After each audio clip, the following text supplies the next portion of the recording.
Imagine a world where you spend countless hours agonizing over paint colors and trim and shutters and roof colors and gutters and leaders. And you can't see it for half the day. It's starting to look like a real house.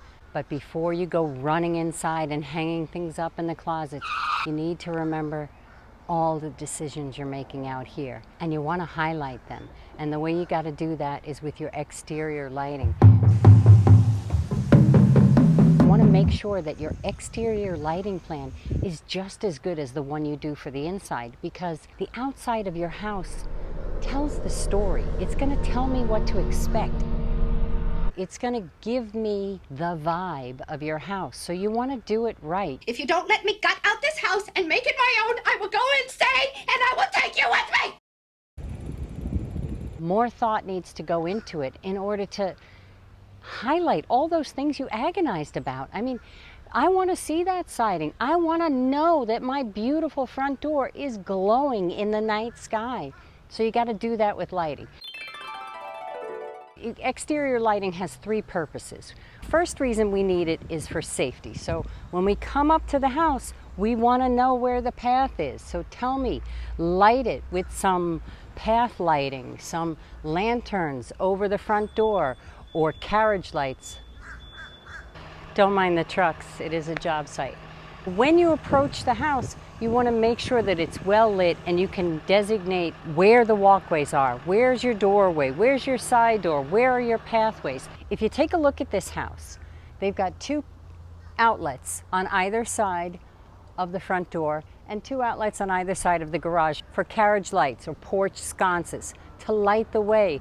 You want to have lights to show people where to go. Who's with me? People need direction.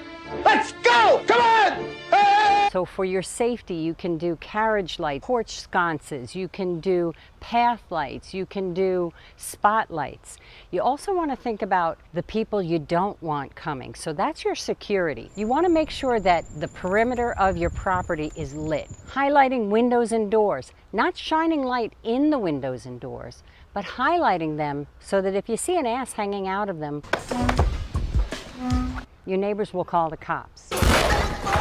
For security, you want to think about motion sensors. You want to think about spotlights. Any lights that are going to light up windows and doors and access points to your house are going to give you security. The perimeter of the house is lit, so it's not inviting to people you didn't invite over. You do not, however, want to be that neighbor that has a motion sensor that shines into people's kitchen, motion or no motion, for 10 long years. You don't want to be that neighbor. Here's a plot plan, and this is really helpful when you're laying out your exterior lights. Just like in the interior, if you know the boundaries of the property, the shape of the house, it'll help you to lay out the lights, where the pathways are, where the steps are, and that kind of thing. So I've done a preliminary lighting plan for this house, and I've made some mistakes because I want you to be aware of it when you're doing yours. So for safety, I've got some path lights here. I've got some path lights down the length of the property and the back walkway as well. I've got some recessed lights around the house, and that would be for accent, for security. And then I've got a lantern here for safety, also for a decorative purpose. Some spots in the corners, they can also light up trees. They could be a decorative light as well. The problem becomes when you don't check the elevation. So you see in this house, if I keep those two recessed lights right where they were, right here, what it's gonna do is cast horrible light inside those windows in the interior of the house at night. Same thing with that centered lantern. So for this, you wanna move those recessed cans out to the edges so that they don't create a glare in the house. So when you're making your plan, make sure that you look at your elevations as well. And the last reason that we use the lighting, of course, is to show off everything that we've chosen. It's the wow lighting, the accents, the oomph lighting. In between the windows with some uplighting to hit some plants and to accent whatever stone they choose. Some eave lighting to light the windows, to light the front door, maybe a carriage light or a hi-hat. So you want to think about, just like in the interior of your house, How can I accent the really special parts of this house and make it shine? Now, for the fun decorative lights, you can do anything you want.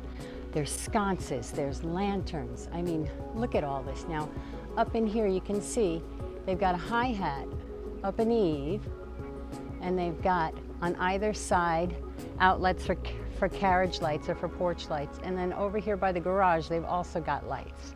Now, there'll be lights down the driveway to light the path, and there'll be lights in the trees for security, for accent. Your exterior lights aren't just about, we'll leave the porch light on for you.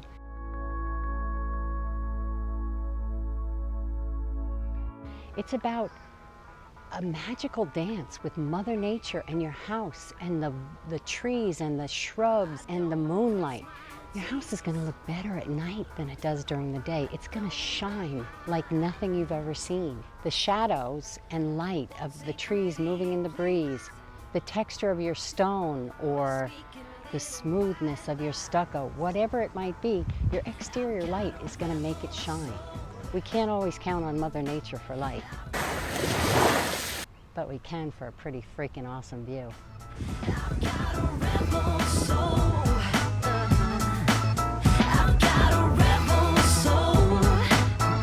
Don't forget the exterior. Light it up.